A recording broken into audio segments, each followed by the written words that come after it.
bonsoir mes belles lumières, je vous retrouve pour la présentation d'un oracle magnifique qui va nous parler de l'endroit enchanté que l'on préfère et qu'on adore, c'est la forêt. On se retrouve tout de suite pour le découvrir. Alors, cet oracle m'a été adressé par les éditions Arcana Sacra, que je remercie vraiment. Ça a été vraiment une surprise pour moi parce que je ne m'y attendais pas du tout. Je n'avais pas vu l'annonce de son arrivée. C'est vrai que je regarde un petit peu ce qui va se faire. Et là, ces dernières semaines, j'ai pas trop regardé. Et c'est pas plus mal d'ailleurs d'avoir des découvertes comme ça auxquelles on ne s'attend pas du tout. Donc, comme c'est un oracle des éditions Arcana Sacra, eh bien, il est fait comme la plupart des coffrets avec la petite ouverture sur le côté, c'est-à-dire le petit aimant, vous l'avez entendu. Donc, ouverture sur le côté. Mais d'abord, avant de vous le présenter, je vous montre la boîte qui est juste splendide. Donc là, vous avez la pigne de pin ou la pomme de pin, suivant les régions, vous l'appelez différemment. Là, vous avez les petits glands. Là, vous avez bien, un beau champignon. Si vous ouvrez là, vous avez encore d'autres choses. Vous avez vu comme c'est beau ? Ici, donc le titre, là pareil, le dos, juste magnifique. Alors, on va commencer par regarder ce qui est au dos, mais avant, juste que je vous dise quand même de qui c'est de Lyra Coltoir et de Antoinette Charbonnel. Antoinette Charbonnel, vous la connaissez puisqu'elle a déjà fait 2 oracles. Le petit enchanteur et le premier que j'ai également, que j'ai oublié, mais quelle horreur, je vais aller le chercher pour que vous les voyez.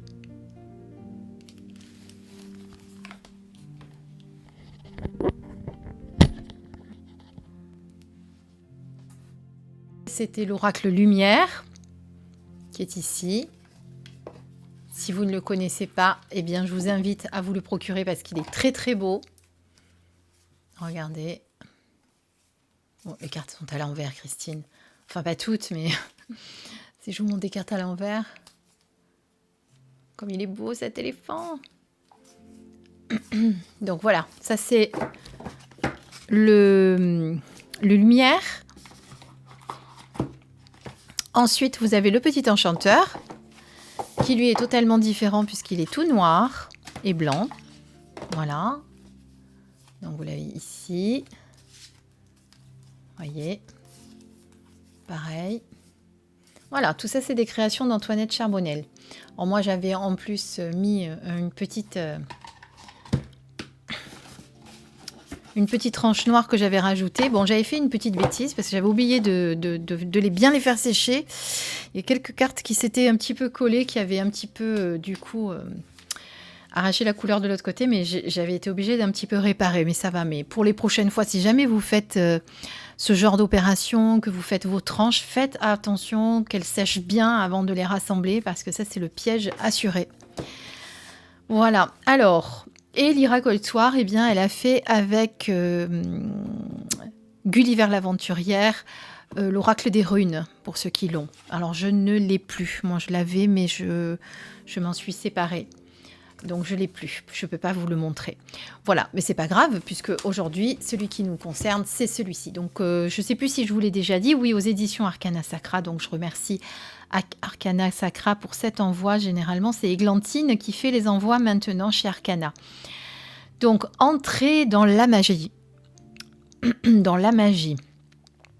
Esbate lunaire et magie forestière, entrer dans le monde fascinant des sorcières de campagne.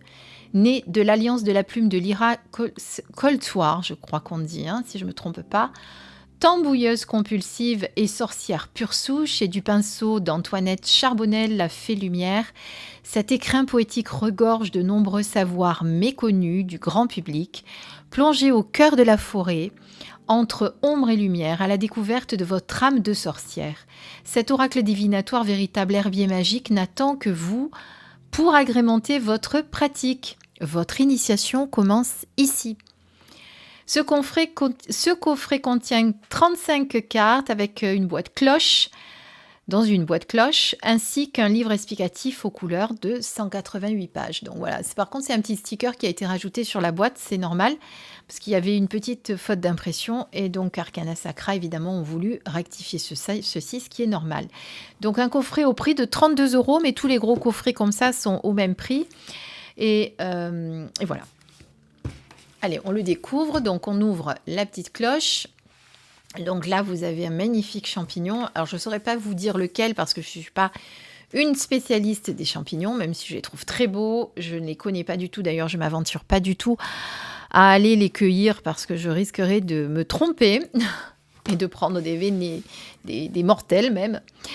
Donc là, le livre, oui, on peut appeler ça un livre, parce que vous avez vu qu'il est quand même très, très gros, qui est fait avec cet esprit, on dirait, un vieux cuir, comme les anciens livres. C'est très, très joli. Voilà. Tout en couleur. Comme vous pouvez le voir. On le détaille, on ne va pas se gêner. Alors, ici, vous avez tout d'abord, à propos de Lyra. Qui est Lyra? À propos d'Antoinette Charbonnel également. Donc, vous voyez les deux oracles qu'elle a créés que j'ai en ma possession. Ici, vous avez le sommaire. Avec l'introduction où on va vous parler des champignons, des règles élémentaires de cueillette, les simples qui sont les plantes aromatiques, les pleines lunes, comment utiliser l'oracle en lui-même évidemment, et les propositions de tirage. Donc vous avez les cartes qui sont par catégorie des saisons. Ça y est, je vais y arriver, je perds mes mots. Donc, vous avez tout d'abord 12 cartes pour l'automne. Ensuite, vous avez les cartes du printemps. Enfin, de l'automne, de l'hiver, c'est mieux. Avant le printemps, il y a l'hiver. Vous avez le printemps. Vous voyez qu'elles n'ont pas toutes le même nombre de cartes. Et ensuite, vous avez l'été. Voilà. Donc, ça, c'est les petites dédicaces de l'auteur. Donc, l'introduction. Donc, vous êtes dans un oracle qui va vous parler de magie forestière, on est d'accord. On vous reparle de la forêt, qui est un refuge, et à la fois qui peut être émerveillante, mais qui peut être aussi parfois... elle peut être accueillante, mais des fois elle peut faire peur, suivant où on va, si c'est la nuit aussi. En plus, dans les contes de fées, dans les légendes et la mythologie, on peut vous parler de beaucoup de choses sur les forêts qui peuvent des fois être effrayantes, puisqu'il y a des forêts qui sont magiques et d'autres qui sont un peu plus effrayantes. Enfin, entre guillemets, moi personnellement, elles ne m'effraient pas les forêts, mais bon, après ça peut être chacun... voilà. Mais disons qu'elle fait référence aux légendes d'autrefois qui, effectivement, mettaient certaines forêts dans des catégories un peu spécifiques. Mais j'avoue qu'une forêt que vous ne connaissez pas la nuit, ça peut être... voilà, la nuit, moi, c'est un peu plus... je suis un peu moins rassurée, on va dire. Donc ensuite, elle vous parle des champignons. Et elle en connaît un bon rayon, je peux vous le dire, parce qu'elle vous en parle. Ensuite, on va parler de la cueillette des champignons. Comment respecter cette cueillette. Ensuite, elle vous parle des simples. Qui servent pour les rituels, les champignons, les simples, tout ça, ça sert pour les rituels de magie. Les pleines lunes, qui font partie intégrante des rituels de magie aussi. Ensuite, comment utiliser l'oracle, comment le purifier, comment le consacrer également. Et on vous met un petit avertissement qui est intéressant et qui est important, c'est que le lecteur devra garder bien sûr à l'esprit que les propriétés thérapeutiques ici exposées ne se substituent en aucun cas à l'avis médical d'un professionnel certifié. L'éditeur dégage toute responsabilité concernant les conséquences qui découleraient d'une utilisation abusive et non des informations qui y sont contenu, puisque vous avez effectivement des petits secrets de potions magiques, on va appeler ça comme ça. Voilà. Donc ensuite, vous avez des propositions de tirage. Vous en avez plusieurs d'ailleurs. avec des illustrations, une belle explication également, ce que ça représente. Vous avez là encore un autre qui s'appelle le portail. Et ensuite, eh bien, on commence donc par les cartes. Donc vous avez ici en page de gauche la saison concernée. Ici, vous avez le numéro de la carte, le nom de la carte avec les mots-clés. Là, par exemple, sur la pleine lune des moissons, on est sur le choix, potentiel, hésitation, transition, seuil, passage, initiation, décision à prendre, soi-même, opportunité. Ensuite, vous avez le petit texte qui s'appelle « Promenons-nous dans les bois ». Pendant que le loup n'y est pas. Hein, on le connaît tous, la chanson. Ensuite, l'oracle de la lune, qu'est-ce qu'il a à vous dire? Voilà. Et vous avez ceci, je vais essayer de ne pas vous faire de brillance parce que quand je le remonte, j'ai de la brillance. Vous avez ceci pour toutes les cartes. Vous avez également un petit encart note où vous allez pouvoir noter ce que vous avez envie, ce que vous pouvez rajouter sur chaque carte, ce que vous avez, ce qui vous inspire aussi, parce que vous pouvez évidemment vous laisser inspirer par les cartes. Donc voilà, donc vous voyez que on va dire la présentation des cartes est pareil pour toutes les cartes avec promenons-nous dans les bois et ensuite l'oracle de la plante évidemment puisque là on est sur une plante. Voilà, donc vous avez toutes les cartes et à la fin, qu'est-ce qu'on a? Les remerciements tout simplement et également tous les livres dont elle fait référence, la bibliographie. Bon, il ne nous reste plus qu'à découvrir les belles cartes que vous découvrirez comme ça. Vous découvrez un petit peu les illustrations d'Antoinette Charbonnel. Alors, comme d'habitude, vous voyez, hop, le petit ruban pour récupérer le petit boîtier. Si vous le souhaitez, vous pouvez lever ceci et vous avez encore le fond de la boîte joliment décoré. Ça, vous pouvez le faire si vous le souhaitez. Ça, c'est chacun comme il veut. On vous laisse le choix au moins. Évidemment, je n'arrive pas à le remettre, donc je ferai après. Hop, je mets de côté. Et si vous avez envie d'emporter que l'oracle et de ne pas vous prendre la grosse boîte pour vos voyages en forêt, pourquoi pas, eh bien, vous avez votre petit boîtier avec vous. Je vous fais un gros plan pour bien voir les cartes. Comme d'habitude, le petit ruban pour récupérer les cartes. Là, vous avez encore une lune, une belle illustration. Et ici, voilà, tout est dit. La magie commence. On va découvrir les cartes ensemble. Alors, donc numéro de la carte, illustration de la carte et le nom de la carte. On n'a pas les mots-clés dessus. On les a que sur le livre. Hein. On fera un petit tirage à la fin pour avoir l'essence de l'oracle. Donc là, on est sur les 3 phases de la lune, donc pour la saison automne. Les simples de la saison d'automne. Les champignons de la saison d'automne. Parce qu'en automne, c'est le moment où on trouve le plus de champignons. Hein. L'amanite phalloïde, par exemple, l'amanite tue-mouche. Les trompettes de la mort qui, contrairement à ce qu'on croit, je crois d'après le nom, ne sont pas vénéneuses, il me semble, hein, je ne veux pas dire de bêtises. Là, du coup, on passe à l'hiver, avec la pleine lune froide, la pleine lune des nuages, d'ailleurs c'est celle qui est représentée dans le fond de la petite boîte, la pleine lune des tempêtes, ensuite donc la plante associée, donc le thym, puis les champignons associés à l'hiver. Donc, vous voyez, il n'y en a pas beaucoup. C'est normal. L'hiver, la végétation est au repos.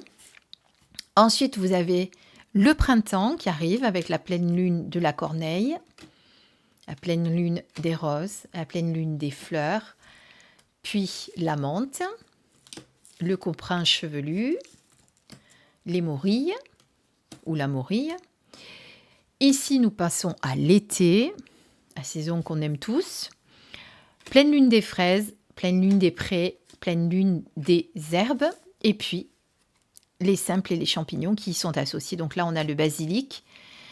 En Provence, on s'en sert beaucoup pour la salade, avec une bonne petite burrata et un filet d'huile d'olive, j'arrive même plus à le dire. Des girolles, le cortinaire violet, la veste de loup, le bolet Satan, le cèpe de Bordeaux, le persil et le polygore marginé. Voilà, vous avez vu donc les 35 cartes avec toutes les saisons qui y sont associées. On mélange, Voilà, on j'ai fait un tiré petit une tirage carte et je reviens. Découvrons-la ensemble. Et nous sommes sur la pleine lune de la Corneille, qui est la 19. Donc on est sur quelle saison du coup? Je dirais le printemps, non? Qu'est-ce que vous en pensez? D'après ce qu'on a vu tout à l'heure. Eh bien oui, c'est la première carte du printemps. Promenons-nous dans les bois. Alors déjà, en mots-clés, donc on est au mois de mars. Transition, magie, signe, occurrence, espoir, oser, décision juste et profitable, croissance, fertilité, fécondité, clairvoyance et intuition. Promenons-nous dans les bois. La pleine lune de la Corneille illumine les nuits aux alentours de l'équinoxe de printemps. Transition entre l'obscurité de la saison froide et la lumière de la saison claire, elle est un moment de grande magie et de mystère symbolisé par l'oiseau sorcier, par excellence, la corneille. Cette lune est une période parfaite pour accueillir la nouveauté, l'inspiration, développer l'imagination et la fertilité au sens propre comme au sens figuré.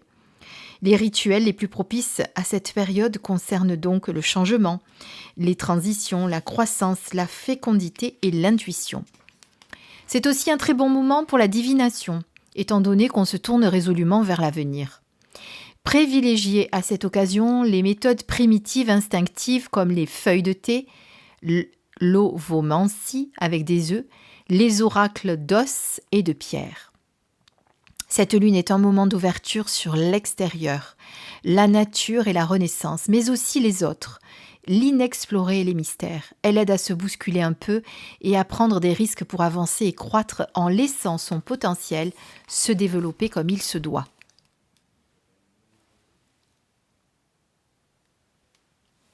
Cette lune révèle dans un tirage un moment ou une situation qui foisonne de foisonnement intense, de grands potentiels et d'espoir retrouvés. Si vous êtes dans une mauvaise passe, réjouissez-vous, le pire sera bientôt derrière vous.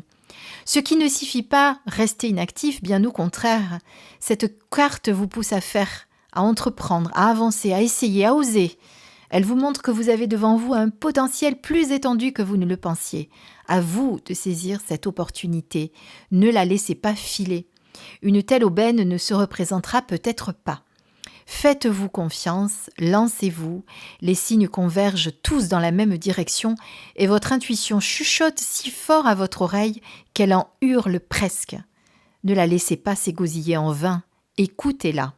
C'est peut-être effrayant, c'est peut-être éloigné de vos habitudes, mais c'est la chose à faire. Il y a de la magie dans l'air, même dans les choses insignifiantes, et vous le savez au fond de vous. Voyez les signes, entendez les appels à travers la brume des matins de printemps et des giboulées de mars. Voyez comme tout semble se lier, se connecter et faire sens. Vous êtes sur la bonne voie, même s'il vous reste encore beaucoup de chemin à faire, vous avez le premier pas, le plus important. Non, vous avez fait le premier pas, le plus important, le plus décisif. Il ne vous reste qu'à continuer d'avancer la tête haute, le cœur léger, pour vous diriger précisément là où vous devez aller. C'est un très beau message. Alors, je ne sais pas dans les tirages si elle parle de ça, mais moi, je trouve qu'on peut très bien utiliser le jeu dans le sens où vous pouvez utiliser cet oracle aussi librement que vous le souhaitez en fonction de vos besoins et de vos aspirations. Attendez, je vais vous reculer la vidéo parce que là, vous n'y voyez plus rien. Alors, on peut l'interroger pour quelqu'un d'autre ou soi.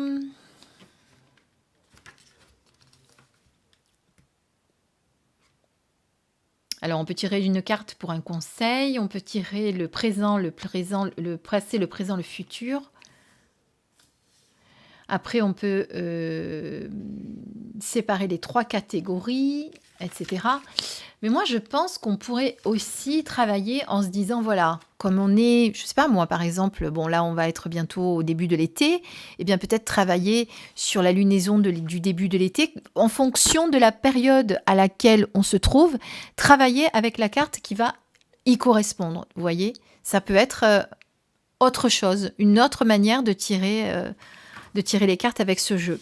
Enfin voilà, de toute façon, comme a dit l'auteur, pardon, vous utilisez l'oracle comme vous le souhaitez. Si vous sentez qu'il faut le faire comme ça, vous le faites.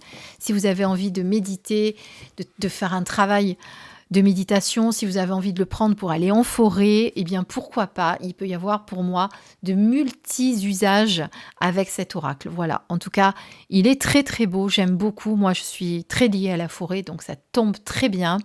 J'espère que vous avez aimé le découvrir et que ça vous donnera envie de l'acheter.